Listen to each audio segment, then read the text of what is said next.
In today's show, Dame time spoiled. A vintage late game performance from Damian Lillard. Yusuf Nurkic played arguably his best game of the season, and yet, when the buzzer sounded, the Denver Nuggets stole a win. Let's get into how it went wrong in crunch time and what went wrong for the Blazers in the fourth quarter of this one. Welcome to Locked On Blazers. Let's get into it. You are Locked On Trailblazers, your daily Portland Trailblazers podcast. Part of the Locked On Podcast Network, your team every day.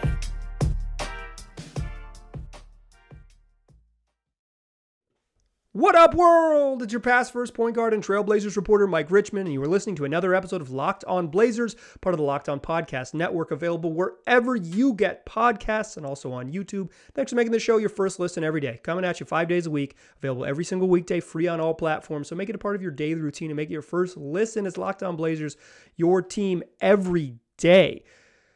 Oof. Blazers lose a game tonight to the Denver Nuggets, 121-120, and that oof that you heard from me is because this one was a gut punch. Like, they played really well, and they got a wonderful game from Damian Lillard. They got probably Yusuf Nurkic's best game of the season. They built a big lead at home against a good team. They were, weathering the storm and had a position to win. Damian Lillard was acing three-pointers in the final 2.5 minutes to make sure his team had a chance. It was playoff atmosphere, playoff intensity type game in December. Just a really entertaining game that you want to come out on the right side of. And they don't. Jamal Murray splashes a late three-pointer. Blazers don't get a shot off in the final 0.9 seconds, and that's your ball game. Dang it. Let's get into all of it. We'll do the fastest recap in the West. I want to talk about what went wrong. There was a stretch to open the fourth quarter. That's why the Blazers lost the game. A lot went wrong in the final, 10 seconds, 9.3 seconds, and we'll touch on that later in the show as well. But there was a stretch in the fourth quarter that I think cost them the game. Is what I want to talk about in the second segment. And then we'll close the show, talk about Chauncey Billups, who was pissed after the game. As mad as I've seen him all year long. I think that's a good thing, but it's also a telling thing about the coach, about this team, and everything surrounding the Trailblazers. So we will get into all of that. But first, let's do what we do. Fastest recap in the West. The Blazers lose this game 121-120.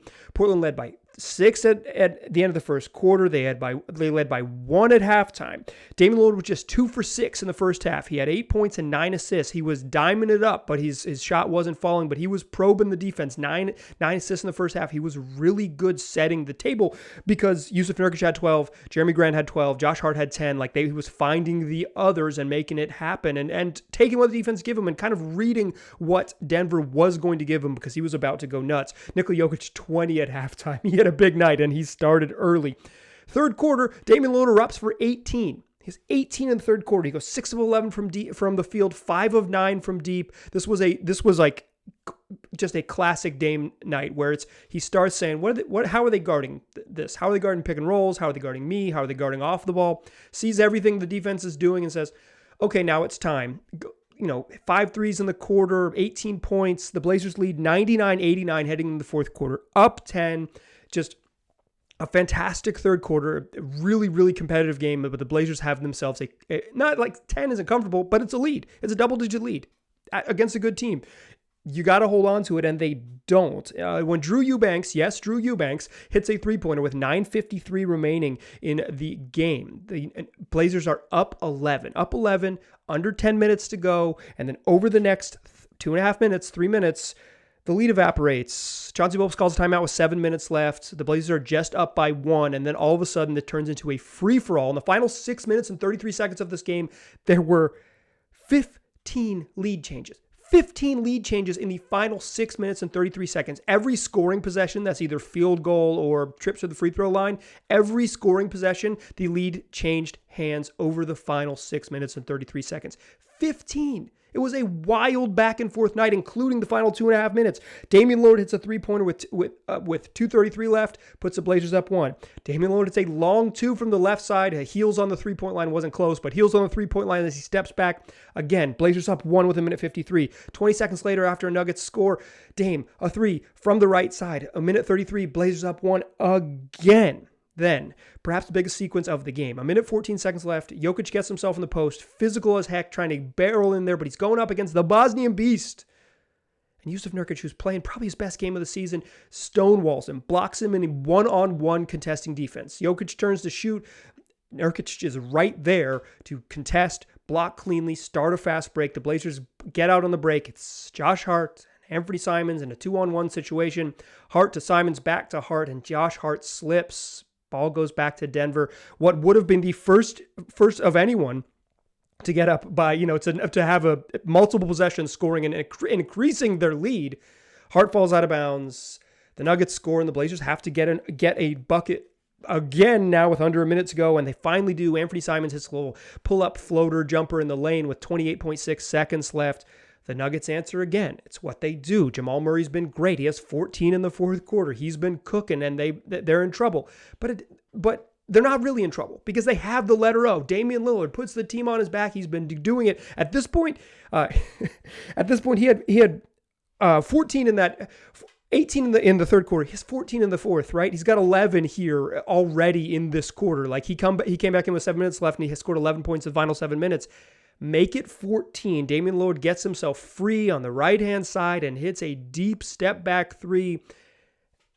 Stone face, taps his wrist. Blazers need one stop with 9 seconds left. They have a foul to give. They don't use it. Not great. More on that in a moment. But they don't use it. Jamal Murray gets to his... They get the switch they want. In fact, the Blazers fight to keep Jeremy Grant on him. They hunt the switch they want, rather. Jeremy Grant stays on him. Jamal Murray cook. He's already got 11 in the quarter. He's feeling it. He's found his rhythm. Step back, left-hand side, behind the three-point line in a 2-point game. Bang. Bang, bang, bang. 0.9 seconds left. Nuggets take a 1-point lead. Blazers have one last-ditch effort with 0.9 remaining, and they turn the ball over on their final inbounds play, and that's your ball game. No shot attempts in the final in 0.9 seconds. That's it, 121-120. That's your fastest recap in the West. An absolutely vintage Damian Lillard night. 40 points, 12 assists, 1 turnover. 40 points, 12 assists, 1 turnover in 37 minutes, 12 of 22 from the floor, 9 of 17 from the three-point line, 7 of 7 at the stripe. Jusuf Nurkic, probably his best game of the year.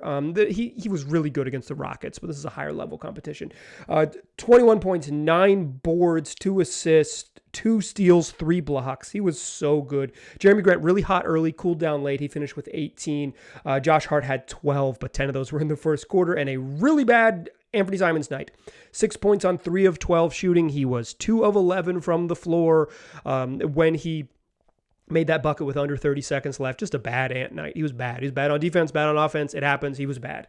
On the other side, Nikola Jokic, 33, 10 boards, 9 assists. Aaron Gordon had 20. Jamal Murray, 21, 14 in the fourth quarter. Bones Highland, 13 off the bench for the Nuggets. Okay, let's talk about this final these final seconds a little bit. We're going to close the show. I want to talk about this more, but let's talk about these.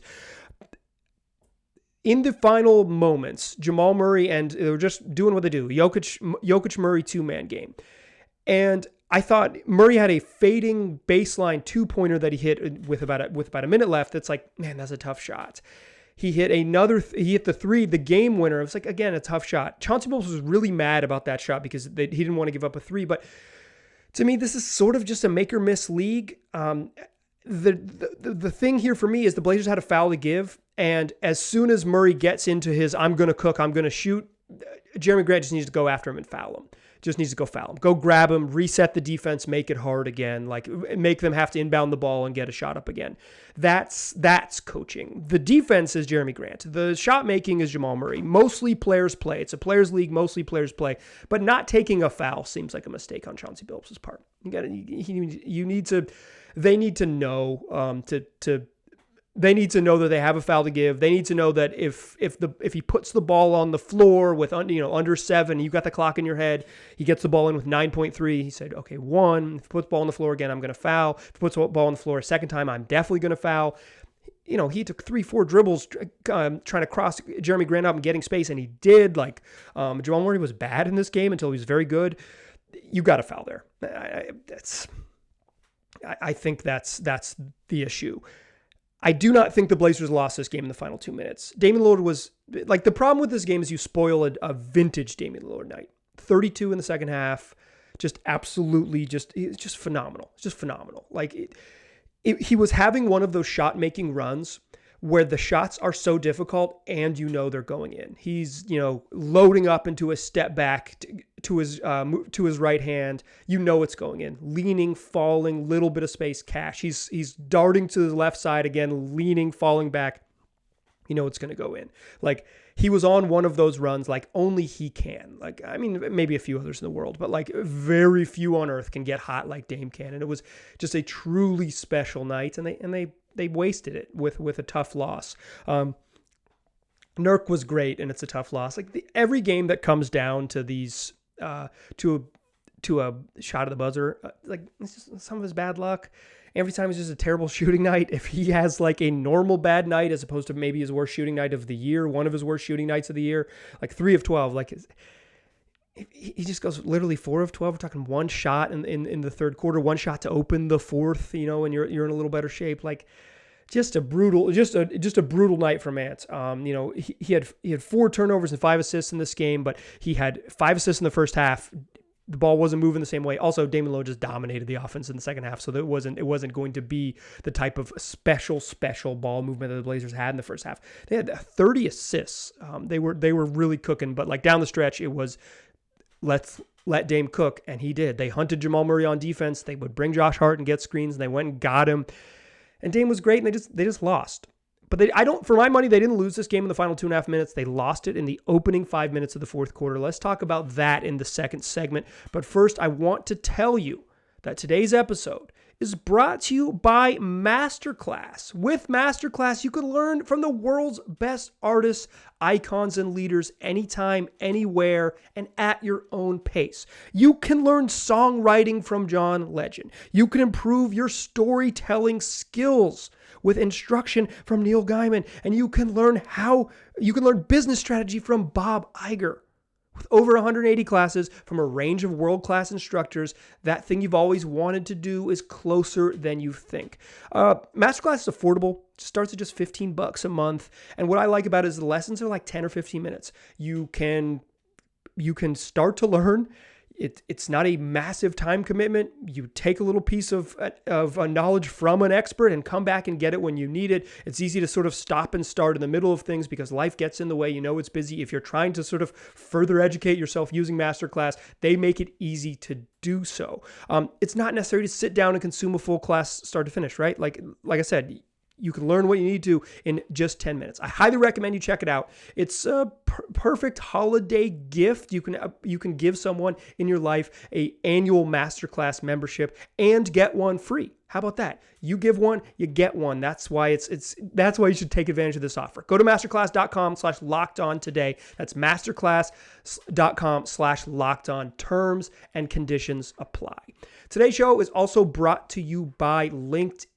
These days, every new hire can feel like a high-stakes wager for your small business. You want to be 100% certain that you have access to the best qualified candidates available. That's why you have to check out LinkedIn Jobs. LinkedIn Jobs helps you find the right people for your team faster and for free. They got simple tools like screening questions, which make it easy to focus on candidates with just the right skills and experience, so you can quickly prioritize who you'd like to interview and who you'd like to hire. LinkedIn Jobs helps you find qualified candidates you want to talk to faster. Post your job for free at linkedin.com/lockedonnba. That's linkedin.com/lockedonnba to post your job for free. Terms and conditions apply. All right. Blazers lose this game in the final 2 minutes because they couldn't get a stop. Damian Lillard was going nuts. Hits a three with 2.5 minutes left, hits a three. Just under 2 minutes left, hits a three with a minute and a half left, hits another one with 10 seconds left. He assisted the Dame bucket. He was great. They didn't lose this game in the final 3 minutes. They lost this game to open the fourth quarter. This is becoming a trend for the Blazers where they struggle to open fourth quarters with Damian Lillard on the bench. So here you go. Up 10, entering the fourth quarter. Anthony Simons, Justice Winslow, Shaedon Sharpe, Jeremy Grant, Drew Eubanks. That's your 5 on the floor. Nikola Jokic is sitting. On the year, the Nuggets have been outscored by 144 points in the 480 minutes that Jokic sits. On average, they get outscored by 6 minutes every single game when he sits. They lose the Jokic minutes every single night. They lose the Jokic minutes every single night. Tonight with Nikola Jokic on the bench, played 34 minutes and 21 seconds. He sat for 14 minutes. The Blazers were outscored by 9. That's your ball game. And in these 5 minutes, the Blazers go into the quarter up 10. They have an 11-point lead with 7 minutes and 53 seconds left. When Drew Eubanks splashes a top of the key three-pointer. Yes, Drew Eubanks. I'm as surprised as you are. Blazers center splashing threes. They're up 11 with 7 minutes and 53 seconds left. Over the next 2 minutes and 44 seconds left, the Blazers lose this basketball game. They give up a 12-2 run. Chauncey Billups takes a timeout with 7 minutes and 9 seconds left. And all of a sudden, it's a ball game. And then you get to that wild final 6.5 minutes where there's 15 lead changes in the final 6.5 minutes. And it's just like, it's going to be Jamal Murray, it's going to be Nikola Jokic, and it's going to be Damian Lillard on the other side, and who is going to win, right? Like that's the difference in this one.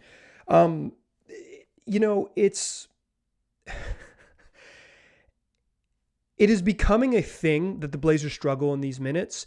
And typically it would be, I would say, like, well, you got to get your who plays matters. But Ant and Jeremy Grant are on the court in these minutes.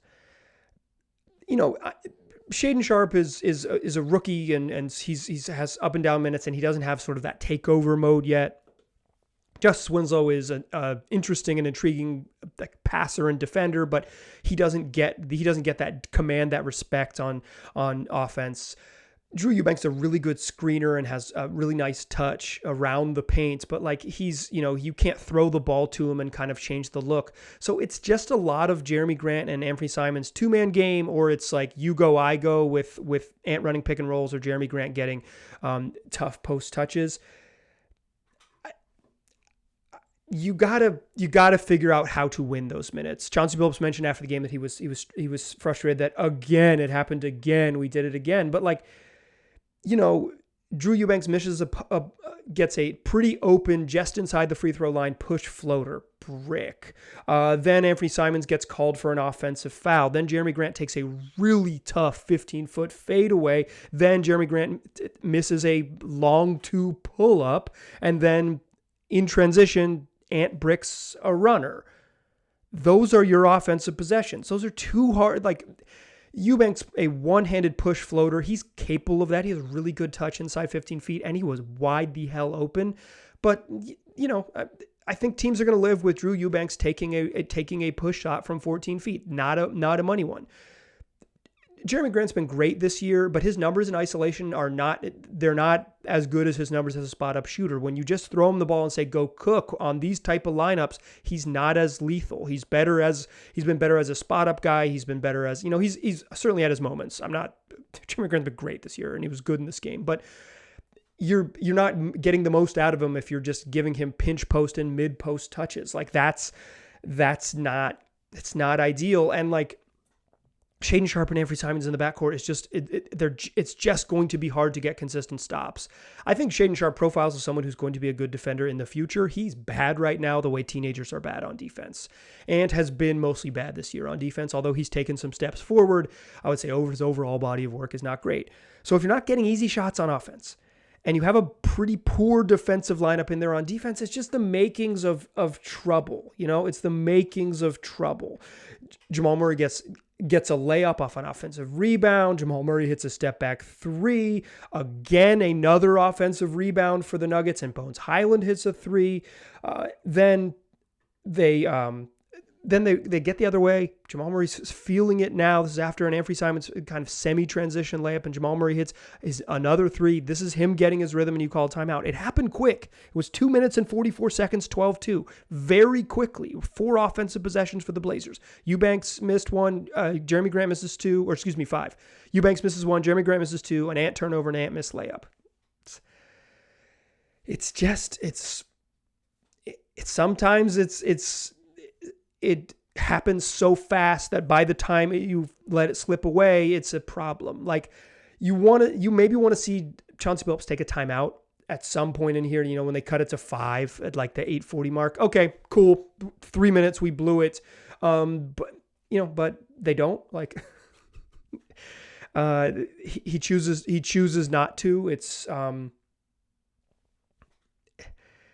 tough. Like it's one Jeremy Grant. It's a Jeremy Grant jumper and a bunch of Jamal Murray jumpers, and that's it. And they don't the Blazers don't score in there otherwise. This is going to be the thing that defines their season often, because Dame has been really special, and the numbers suggest that when Dame has been on the court this year, this is an elite offensive team. They've been killing teams. Their net rating with Dame on the court has been awesome. He's been really good. He sets up everyone else on the offense. This is the Dame-less minutes thing. I think I've tracked for a long time in this podcast space is like how the Blazers perform with Dame on the bench. Tonight for 5 minutes, this is where the game got out of hand. This is where the game just slipped away from them. And some of it is like, if you had different parts, maybe you get GP in the second unit a little bit and you have better defensive playmaking. You can get out and run a little bit more.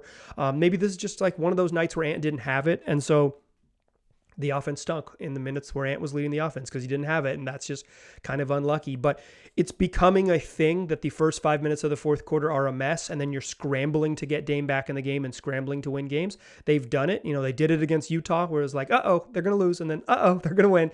Or they did win, made the plays down the stretch when it mattered. But double-digit lead, you got to figure out a way to hold on to some of that. So when Jokic comes back in, two-time MVP, and you get to run those Jokic Murray two-man games, and it's just much more dangerous, that they have a little more hill to climb. Blazers just surrendered the hill. They surrendered their advantage, and that was it. You lose the Jokic minutes by 9 points against this Nuggets team this year, minus 144 with Jokic on the bench all season long. You're going to lose a game, and that's what they did in the fourth quarter. In the post-game interview, and in full disclosure, I was not there, I watched it on TV, Chauncey Billups was pissed, as mad as I've seen him all year. And frankly, I think that's a good sign. Let's talk about that to close the show. But first, I want to tell you that this show is brought to you by BetOnline.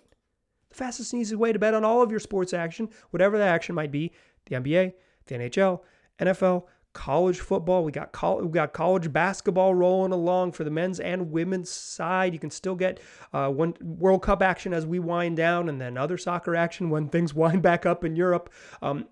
Whatever it is, you're going to find lines, props, odds, better and more and better than anywhere else. Plus, they got podcasts, they got articles that can make you a smarter bettor with betting analysis and tips to help you win some money. So go take advantage today. That's BetOnline, where the game starts. Still a pass first point guard. I'm still Mike Richmond. You are still listening to Locked On Blazers. I think in general, post-game interviews are meaningless. Not meaningless, but the podium stuff. You bring someone to the podium, you're usually not going to tease out really, one in every 17 games, you get a really meaningful moment. Post-game interviews, one-on-one, when you're talking to someone like a human and not transactional, it can be a lot better. I've done the job of being a full-time reporter in the past. I don't want to poo-poo that altogether, but typically, a coach gets up there and says, okay, blah, blah, blah. I thought we did this. I like this, but I didn't like this, blah, blah, blah, blah. Tonight was not one of those nights. Tonight was the night that Chauncey Billups was pissed. He was mad as heck. And I think it speaks to where Billups is with his team and the type of personality he is. And I read it as a good sign. After the game, Billups is saying that, we didn't play well. I didn't like whatever. Casey Holdahl of Trailblazers.com asks him about what do you think about the final possession with 0.9 seconds left. He said, we turned the ball over. Like, what do you want me to say? I can't say, oh, well, it happens. Like, we turned the ball over. It's unacceptable. It's bad. And then he got like a softball question lobbed at him about like Yusuf Nurkic. He played his best game of the season. I know it's like hard to feel good about that. And Chauncey Billups said, I don't give an S about that. Twice. He said, I do not care about that S. The S stands for shoot. He said, I don't care about that shoot. twice he mentioned that he doesn't care about that shoot. And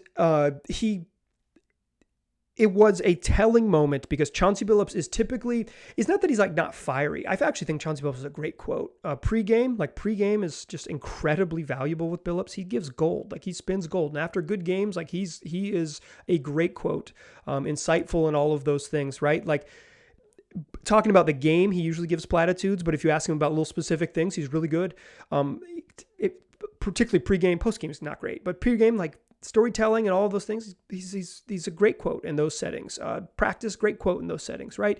Post-game is typically transactional, like, I liked that we rebounded the ball well type of stuff. But the frustration from him and the willingness to say, we didn't get it done, struck me as meaningful. I watched this game in my living room. Damian Lillard's burning down the nets. I'm having fun. I'm like, wow, Damon's a joy. I'm glad I get to watch him all the time. And then it's like, okay, one stop. And when Murray gets that, gets Jeremy Grant on the left side and starts going through his legs and starts to cook, and he's gonna take a step back jumper at that point. He's gonna try to win the game. My thought when it went in was like, dang, bummer. Like it happens, like make or miss league, like what a cruel sport basketball can be when it's a one possession game. Like it's just, you're at the mercy of some dude's wrist. Like he'll just snap it. Maybe it'll go in. That was my thinking in the living room. Right. And then it's like 0.9 seconds left. They're not going to get a good shot off. They turn it over. He'd like them to get something. And I think they just didn't, Dame didn't do anything on the play. He started at the 3-point line. He ran out to the hash mark. Like, they didn't put Dame in an advantageous situation. The pass from Winslow was like throwing it into Nurk in the paint. It was weird. The whole play was weird. I only watched it one time and I couldn't figure out what they wanted to do. I'll probably watch it a couple times. Maybe we'll talk about it next week's show, or maybe I'll just keep it in the vault. But like, it's that 0.9 seconds play for me. I'm like, they're not going to get anything, but you turn the ball over and it's like, dang, that's a little frustrating. But I'm sitting in the living room like, whatever. Jamal Murray made a tough shot. What are you going to do? And yeah, 0.9 seconds left. Sometimes it's like that. Chauncey Billups he called it terrible. He used that word about 4 times, that it was terrible defense. And one thing he was really mad about was giving up a 3-pointer to Jamal Murray. And I thought that was telling, because sometimes coaches are just like, yeah, what are you going to do? And then they'll be mad at their players in private. But Billups was mad in public and saying, like, basically, like, that's bad defense, Jeremy Grant. Like, that's bad defense. You have to get him off the 3-point line. You cannot let him attempt a 3-pointer. You don't give up an and one, so you don't foul, but you got to get him inside the arc. You have to get close enough to get him inside the arc, not let him take even a tough shot, but a rhythm 3. Jamal Murray's a bad shot maker, bad shot taker, and he made a bad shot. Or made a difficult shot, challenging shot. But like, Billups was mad that they let him attempt a 3-pointer. And Billups was mad that they didn't execute down in the final 0.9 seconds to at least give themselves a chance to win. He was mad with them giving the game away in the final 9 seconds in a way that I came away without that reaction. I came away like, yeah, bummer. But I'm not an NBA coach. It's a little bit different. We have a little bit different roles. I don't know if you all know that I'm a podcaster in my basement and Chauncey Billups is a well-compensated NBA coach. Part of me thinks Billups is mad at himself there because the guys didn't get there. And part of me thinks Billups knows that this was a winnable game. The margins in the West are incredibly thin, and that the reason that you are in the play-in at 7th and out of the play-in at 6th, or have home court advantage at 4, or out of home court advantage at 5, or are playing multiple play-in games as the 9 or 10 seed, or avoiding that and being a 7 or 8 seed and giving yourselves a much better path forward to the postseason is going to come down to one game. It's going to come down to 1 second. It's going to come down to 9 seconds of defense against Jamal Murray in December. Like, in general, there's too many NBA regular season games and you can throw 15 of them out. But against the Nuggets, up 10, entering the fourth quarter, leading with under 10 seconds left, one stop away from victory, and you still get the ball back with a chance. Like, they didn't lose the game. Like I said in the second segment, they didn't lose a game in these final sequence, but Billups was mad about the lack of execution, the lack of sharpness, and allowing the Nuggets to get what they wanted. They wanted a look to win the game. They got the look to win the game. I don't know if he's so mad about it going in, but he's mad about the process. For him, the process was bad because the process cannot be allowing to someone to shoot a three-pointer. He wanted Jeremy Grant to be all over him. And I have two thoughts about that, and I'll close the show with these. One, I'd be curious sort of what Grant felt about those that sequence and in what way that was communicated to him. Two, if you tell your team you have a foul to give, Jeremy Grant's all over him and fouling him, and then you can reset. Players play, coaches coach. There are so few of the 1,200 decisions that are made during an NBA game.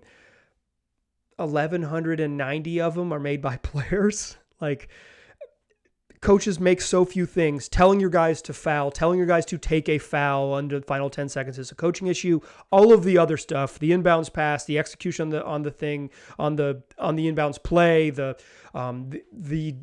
not running Murray off the line, all of those things, that, the not grabbing rebounds, right? Like, they got crushed on the offensive glass tonight. Chauncey Billups can't rebound, right? Chauncey Billups also is not going to score 11 points in the final 2.5 minutes like Damian Lillard, but, the Nuggets grabbed 16 offensive boards. Like, that's a player thing, right? Like, they crushed with 22 second chance points to 9, right? Plus 13 in second chance points. That's a player thing.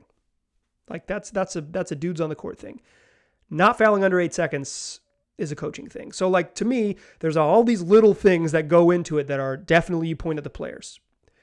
Josh Hart falls out of bounds. That's whatever it is. Anthony Simons just had a bad shooting night. Jeremy Grant wasn't close enough on that contest, or didn't get deep enough in his initial contest of Jamal Murray to not let him take a three-pointer, right? Like, if you come out with your heels on the three-point line or your heels above the three-point line, Murray's got to either blow past you into space and tie the game and send it to overtime or what have you, right? Like, that's a player's thing. Not fouling and not communicating to foul, that's a coaching thing. It all goes into it, but I don't even think it's like equal blame. I don't think that. Billups deserves a little bit of blame and should take some accountability for it, and the players need to be better. And the margins for this whole season for every team in the West, and particularly a team like the Blazers, are really thin. In those final 9 seconds and those first 5 minutes of the fourth quarter, you saw how thin the margins can be. You spoil a vintage Dame night. You spoil a wonderful use of Nurkic night. And in a game that you should have and could have won, you find yourself just on a deflating, difficult loss. Bummer. They'll play again Saturday against the Minnesota Timberwolves at home, and then again Monday against the Timberwolves at home. I will have a recap of that Saturday show in your feeds on Sunday afternoon, because it is, after all, a daily podcast about the Portland Trail Blazers, 5 days a week, coming at you every single weekday, Monday through Friday, wherever you get podcasts, and also on YouTube.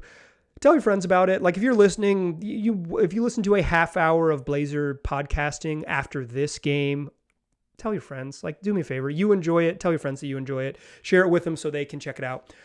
I appreciate you listening. I'll talk to you soon.